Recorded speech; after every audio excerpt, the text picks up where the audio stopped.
नमस्कार, आपल्याकडे नाशिकचे गेस्ट आलेले आहेत, तर आपण त्यांनाच विचारू की त्यांना आपलं जेवण कसं वाटलं. माझं नाव MD कुलकर्णी आहे. नाशिकला गंगापूर रोड करिंदेव नावाचं हॉटेल आहे, त्या गल्लीत माझं घर आहे. अपघाताने असं झालं की मी आत्ता धुळ्याला चाललो होतो, तर भूक लागली म्हणून इथं मी, आई आणि माझे बंधू जेवायला थांबलो.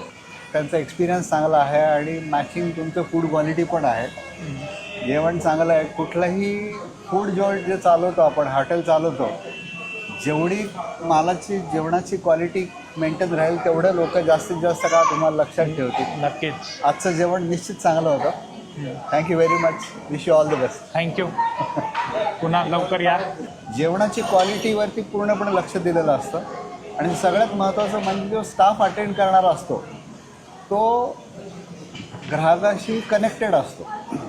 म्हणजे समजा त्याच्याकडनं उशीर होत असेल तो येऊन 1 सेकंद दिलगिरी व्यक्त करतो की मला उशीर होतो, जरा 2 मिनटं थांबा.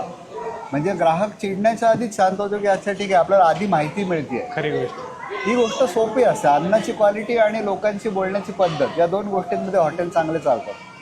तुमच्याकडे आहे ते, होईल ते चांगलं. धन्यवाद. भेटू.